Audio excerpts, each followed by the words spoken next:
Is it necessary to crop or dock a Doberman? The practice of cropping and docking the ears and tails of Doberman Pinschers has been a controversial topic in recent years, with arguments both for and against these procedures. In this article, we will delve into the reasons behind cropping and docking, as well as the arguments against them, in order to determine whether or not it is truly necessary for Dobermans. Firstly, let's understand what cropping and docking entail. Ear cropping involves surgically altering the shape and length of a Doberman's ears, often resulting in a more erect and pointed appearance. Docking, on the other hand, refers to the removal of a Doberman's tail, typically leaving a short stub or completely removing it altogether. Proponents of cropping and docking argue that these procedures have a historical purpose. The origins of cropping and docking can be traced back to the breed's working origins as guard dogs. Cropped ears and docked tails were believed to minimize the risk of injury during confrontations with potential threats. Additionally, these practices were thought to enhance the Doberman's aesthetic appeal and overall agility. Proponents claim that these procedures are an important part of preserving the breed's heritage and maintaining their working ability. However, critics of cropping and docking argue that these procedures are unnecessary and even cruel.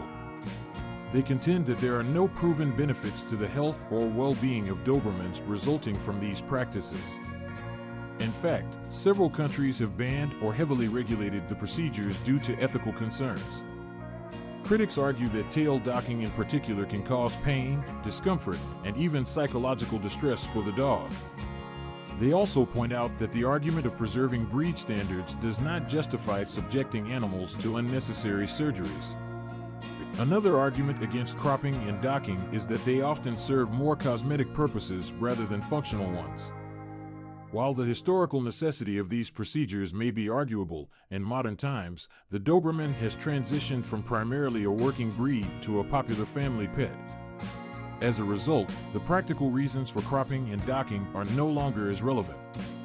Critics argue that the aesthetic benefits should not outweigh the potential harm and discomfort caused to the animal.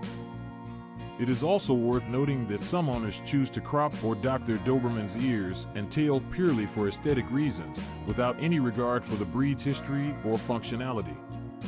This highlights the unnecessary nature of these procedures when they are not performed for any practical purpose.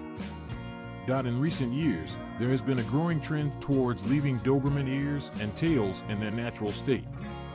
Many breeders and owners believe that the natural look of a Doberman is just as beautiful as a cropped and docked one.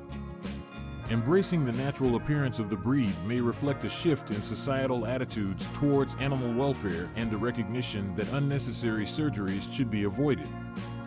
In conclusion, the necessity of cropping and docking a Doberman is a complex and contentious issue. While proponents argue that these procedures preserve the breed's heritage and serve practical purposes, critics emphasize the potential harm and ethical concerns associated with them.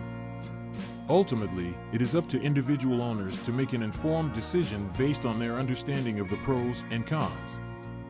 However, as societal attitudes evolve, we may see a decline in the prevalence of cropping and docking in favor of preserving the natural appearance and well-being of this magnificent breed.